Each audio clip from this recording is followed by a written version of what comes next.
ಕೋಟ್ಯಾಂತರ ಜನರ ಶ್ರಮ, ಹಣ, ಈ ದೇಶದ ಜನರ ತೆರಿಗೆ ಹಣ, ಪೋಲಾಗ್ತಕ್ಕಂಥ ಹಣ, ನೀತಿ ಸಮಿತಿ ಹೆಸರಿನಲ್ಲಿ ಅಧಿಕಾರಿಗಳ ಆಟ, ಅಭಿವೃದ್ಧಿ ಕುಂಠಿತ, ಇವೆಲ್ಲದಕ್ಕೂ ಕೂಡ ಎಲ್ಲೊಂದು ಕಡೆ ಕಡಿವಾಣ ಆಗ್ತಂಗೆ ಆಗಲ್ಲ. ಯಾಕಂತೇಳಿದ್ರೆ ನಾವು ಪ್ರಯೋಗಗಳನ್ನ ಮಾಡಲೇಬೇಕಾಗಿದೆ. ನಾವು 1947 ಇಲ್ಲ, ಈಗ ನಾವು 20ನೇ ಸೆಂಚುರಿಯನ್ನು ನಾವು ದಾಟಿ ಹೋಗ್ತಿರ್ತಕ್ಕಂಥದ್ದು. ಹಾಗಾಗಿ ಇಂಥ ಬದಲಾವಣೆಗಳು ಈ ದೇಶಕ್ಕೆ ಬೇಡವಾ?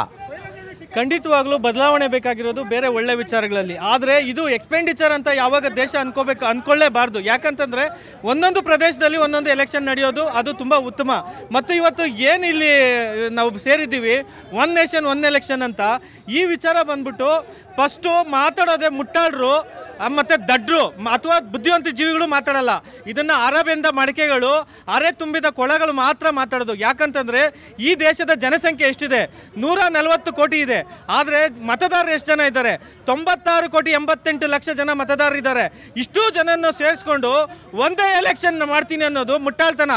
ಅಷ್ಟು ಜನ ಸ್ಟಾಫ್ ಇದ್ದಾರಾ? ಅಷ್ಟು ಜನಕ್ಕೆ ನಾವು ಭದ್ರತೆ ಒದಗಿಸೋಕ್ಕಾಗುತ್ತಾ? ಮತ್ತು ಅಷ್ಟು UA ಮಿಷನ್ ಇದೆಯಾ? ಎಲ್ಲವನ್ನು ಗಣನೆಗೆ ತಗೊಂಡು ಮಾತಾಡೋದು ಬುದ್ಧಿವಂತರು. ಇದು ದಡ್ರು. ಎಲ್ಲ ಸವಾಲುಗಳಿಗೆ ಆರಂಭದಲ್ಲಿ ಯಾವುದೇ ಆದಷ್ಟು ಆರಂಭದಲ್ಲಿ ಕಷ್ಟ. ಒಂದು ರೋಡನ್ನು ನಾವು ರೆಡಿ ಮಾಡಬೇಕಂತೇಳಿ ಆರಂಭದಲ್ಲಿ ಕೆಲಸವನ್ನು ಆರಂಭಿಸಬೇಕು. ರೋಡ್ ರೆಡಿ ಆದಮೇಲೆ ಎಲ್ಲ ಇದಾಗುತ್ತೆ. ಯಾಕೆ ಇದು ಆಗಬಾರ್ದು? ಈ ಪ್ರಯೋಗ ಯಾಕೆ ಆಗಬಾರ್ದು? ಈ ಪ್ರಯೋಗ ಆಲ್ರೆಡಿ ಆಗಿದೆಯಲ್ಲ ಸರ್. 1951 1967ವರೆಗೂ ನಡೆದಿದೆ. ಈ ಪ್ರಯೋಗ ಫೇಲ್ ಆಗಿದೆ. ನೋಡಿ ಇವತ್ತಿನ ಹೆಂಗಿದೆ ಅಂದರೆ, ಚುನಾಯಿತ ಆದಮೇಲೆ ಅವತ್ತಿನ ವ್ಯವಸ್ಥೆ ಬೇರೆ, ಅವತ್ತಿನ ಎಲೆಕ್ಟ್ರಾನಿಕ್ ಸಿಸ್ಟಮ್ ಬೇರೆ. ಇವತ್ತು ನಾವು ಬಹಳಷ್ಟು ಮುಂದುವರೆದಿದ್ದೀವಿ.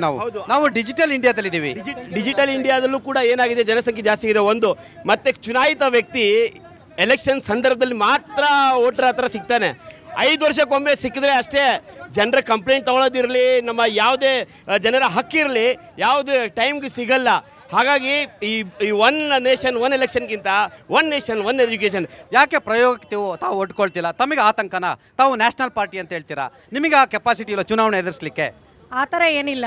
ನಾನು ಹೇಳ್ಬೇಕಂದ್ರೆ ಇದು ಒಂದು BJP ಒಂದು ಸರ್ಕಾರದ್ದು ಒಂದು ರೀತಿ ಏನಾಗ್ಬಿಟ್ಟಿದೆ ಅಂದರೆ, ಅವ್ರದ್ದು ಎರಡನೇ ಒಂದು ತಂತ್ರ ಅಂತ ಹೇಳಬೇಕು. ಈ ರೀತಿ ಒಂದು ದೇಶ ಒಂದು ಎಲೆಕ್ಷನ್ ಅನ್ನೋದು ಇದು ಆಪರೇಷನ್ ಕಮಲದ ಎರಡನೇ ತಂತ್ರವನ್ನು ಹೂಡ್ತಾ ಇದ್ದಾರೆ. ಯಾಕೆಂದರೆ ಮೊದಲೇ ನಮ್ಮ ಸರ್ಕಾರಗಳು ಎಲ್ಲ ಸಮ್ಮಿಶ್ರ ಸರ್ಕಾರಗಳು, ಎಲ್ಲ ಪಾರ್ಟಿಗಳು ಸೇರಿ ಒಂದು ಸರ್ಕಾರ ನಡೆಸ್ತಾ ಇರ್ತಾರೆ. ಮಿನಿಮಮ್ 5 ವರ್ಷ ಇರುತ್ತೆ. 5 ವರ್ಷದಲ್ಲಿ 2 ವರ್ಷ ನಡೆಸ್ತಾರಾ, 2.5 ವರ್ಷ ನಡೆಸ್ತಾರಾ ಗೊತ್ತಿಲ್ಲ. ಆ ಪಾರ್ಟಿ ಬಿದ್ದಾಗ ಇನ್ನು 3 ವರ್ಷ ಏನು ಮಾಡಬೇಕು? ಈ ರೀತಿ ಆದಾಗ ಆ 3 ವರ್ಷದಲ್ಲಿ ನೀವು ರಾಷ್ಟ್ರಪತಿ ಆಳ್ವಿಕೆ ತರ್ತೀರಾ, ಓಕೆ ತರ್ತೀರಾ, ಅದು ಆಲ್ಟರ್ನೇಟ್ ಇಟ್ಕೊಂಡಿರ್ತೀರಾ. ಆ ರಾಷ್ಟ್ರಪತಿ ಆಳ್ವಿಕೆ ತಂದಾಗ ನಮ್ಮ ಪ್ರತಿಯೊಂದು ಸಮಸ್ಯೆಗಳನ್ನು ನಾವು ರಾಷ್ಟ್ರಪತಿಯವ್ರಿಗೆ ಹೋಗ್ಬೇಕಾ? ನಾವು ಎಲ್ಲಿವರೆಗೂ ಹೋಗಿ ನಮ್ಮ ಸ್ಥಳೀಯ ಸಮಸ್ಯೆಗಳನ್ನು ತಗೊಂಡು ಹೋಗ್ಬೇಕಾಗುತ್ತಾ? ಈ ಎಲ್ಲ ಸಮಸ್ಯೆಗಳನ್ನು ಎದುರಿಸಬೇಕಾಗುತ್ತೆ ಜನತೆಗೆ ಇದು ಅರ್ಥ ಆಗಲ್ಲ. ನಾವು ಕಣ್ಣು ಮುಚ್ಚಿ ಆಟ ಆಡೋಣ, ಜನ ಒಪ್ಕೋತಾರೆ ಅಂತೇಳಿ. ನಿಮ್ಮದು ಎಲ್ಲೊಂದು ಕಡೆ ಇಡೀ ದೇಶದ ಚುನಾವಣೆ ಮಾಡೋಕ್ಕೆ ನಿಮಗೆ ಸಾಧ್ಯನಾ? ಇಲ್ಲ, ಎಲ್ಲ ಒಂದಷ್ಟು ರಾಜ್ಯಗಳಲ್ಲಿ ಮಾತ್ರ. ಅದು ಹಾಗಾಗಿ ನೀವು ವಿರೋಧವನ್ನು ವ್ಯಕ್ತಪಡಿಸ್ತೀರಿ. ನಮಗೆ ನಮ್ಮ ಬಗ್ಗೆ ಚಿಂತೆ ಇಲ್ಲ. ನಮಗೆ ನೋಡಿ, ಇವಾಗ BJPಯವರು 10 ವರ್ಷ ಮುಂಚೆ ಅಧಿಕಾರಕ್ಕೆ ಬಂದಾಗ ಕಪ್ಪು ಹಣ ತಗೊಂಡ್ಬರ್ತೀನಿ ಅಂತ ಹೇಳಿದ್ರು. ಇಲ್ಲಿ ಎಲೆಕ್ಷನ್ಗೆ 4,000 ಕೋಟಿ ಖರ್ಚಾಗುತ್ತೆ ಅಂದರೆ ಕಪ್ಪು ಹಣ ಇವತ್ತು 60,000 ಕೋಟಿ ಆಗಿದೆ. ಅದನ್ನ ಮೊದಲು ತಗೊಂಬನ್ರಿ. 10 ವರ್ಷಕ್ಕೆ ಮುಂಚೆ ಪ್ರಣಾಳಿಕೆಯಲ್ಲಿ ಹೇಳಿದ್ರಿ ನೀವು ಕಪ್ಪು ಹಣ ಎಲ್ಲ ತಗೊಂಡ್ಬರ್ತೀವಿ ಅಂತ. ಅದು ಮಾಡೋಕ್ಕಾಗಲಿಲ್ಲ. ಎಲ್ಲೋ 4,000 ಕೋಟಿ ಖರ್ಚಾಗ್ಬಿಡುತ್ತೆ ಅಂತ 10 ಹೋಗ್ತಿಲ್ಲ. ನಾಚಿಕೆ ಆಗಲ್ವಾ? ಇವತ್ತು ಭಾರತ ದೇಶದ ಸಾಲ 205 ಲಕ್ಷ ಕೋಟಿ ಆಗಿದೆ. 10 ವರ್ಷಕ್ಕೆ ಮುಂಚೆ 54,000 ಕೋಟಿ ಇತ್ತು. ಅದು ಏನಾಯಿತು? ಅದನ್ನು ಕಮ್ಮಿ ಮಾಡಿ.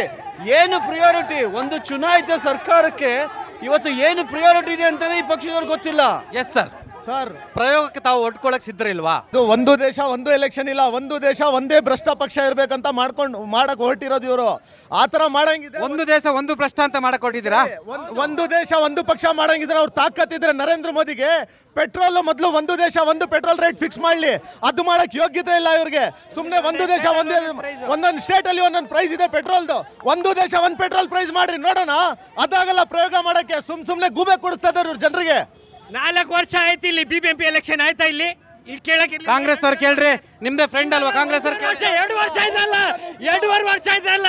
225 240 ಸೀಟ್ ಮಾಡ್ತೀವಿ. ಯಾರಿದ್ದಾರೆ ಅಧಿಕಾರದಲ್ಲಿ? ಕಾಂಗ್ರೆಸ್ ಇದ್ದಾರೆ. ಹೇಳಿ, ಅವ್ರನ್ನ ಕೇಳಿ. ಇವಾಗ ಮಾಡ್ತಾ ಇದಾರೆ, ಇಲ್ಲ ಯಾಕೆ ಮಾಡ್ಸಕ್ಕೆ ಆಗ್ಲಿಲ್ಲ ಸರ್? ಈಗ ಬಹುತೇಕ ವಿರೋಧವನ್ನು ವ್ಯಕ್ತಪಡಿಸ ಆಮ್ ಆದ್ಮಿ ಪಾರ್ಟಿಯವರು ಎಲ್ಲ ಒಂದು ಕಡೆ ಆಪರೇಷನ್ ಕಮಲ ಮಾಡಲಿಕ್ಕೆ ಭ್ರಷ್ಟಾಚಾರಕ್ಕೆ ಅನುಕೂಲ ಆಗುತ್ತೆ ಮತ್ತು ಕಪ್ಪು ಹಣವನ್ನು ನೀವು ತರದಿದ್ದಂಥವ್ರು ಮತ್ತು ಈ ದೇಶದ ಉದ್ಯೋಗ ಸಮಸ್ಯೆಯನ್ನು ಬಗೆಹರಿಸಿದ್ದಂಥವ್ರು, ಈ ದೇಶದ ಮೂಲಭೂತ ಸೌಕರ್ಯಗಳನ್ನು ಬಗೆಹರಿಸಿದ್ದಂಥವ್ರು, ಜನಸಾಮಾನ್ಯರ ಬದುಕನ್ನು ಹಸನಗೊಳಿಸಿದ್ದಂಥವ್ರು ಇಂಥ ಚುನಾವಣೆ ಹೆಸರಿನಲ್ಲಿ ತಾವು ಅಧಿಕಾರ ಹಿಡಿದುಕೊಂಡು ಜಾತಿಯ ಹೆಸರಿನಲ್ಲಿ, ಧರ್ಮದ ಹೆಸರಿನಲ್ಲಿ ಈ ದೇಶವನ್ನು ಮತ್ತೆ ಅಧಿಕಾರ ಚುಕ್ಕಾಣಿ ಹಿಡಿಲಿಕ್ಕೆ ಇಡೀ ದೇಶದಲ್ಲಿ ಇದೊಂದು ಮಾಡ್ತಕ್ಕಂಥ ಉನ್ನಾರಂಭ ಮಾತನ್ನು ಕೂಡ ಅವ್ರು ಹೇಳ್ತಿದ್ದಾರೆ.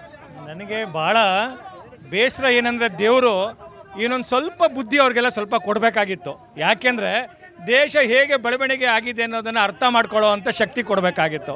ಇವತ್ತು ಏನು ಒಂದು ನಿಮಿಷ ಇರಬೇಕು, ಸ್ವಲ್ಪ ಸಜ್ಜನಿಕೆಯಿಂದ ಬಿಹೇವ್ ಮಾಡಬೇಕು, ಸ್ವಲ್ಪ ಸಜ್ಜನಿಕೆಯಿಂದ ಬಿಹೇವ್ ಮಾಡಿ. ಇಲ್ಲಿ ಕಡೆ ನೋಡಿ, ಆಮ್ ಆದ್ಮಿ ಪಾರ್ಟಿ ಥರ ಭ್ರಷ್ಟ ಪಾರ್ಟಿ ನೋಡಿಲಿ, ಅವರ ಇಡೀ ಅಧ್ಯಕ್ಷನಿಂದ ಹಿಡಿದು ಪ್ರತಿಯೊಬ್ಬರು ಜೈಲಲ್ಲಿದ್ದಂಥವ್ರ ಹತ್ರ ಹೇಳಿಸ್ಕೊಳ್ಳೋ ಅಂಥ ಅವಶ್ಯಕತೆ ಇಲ್ಲ.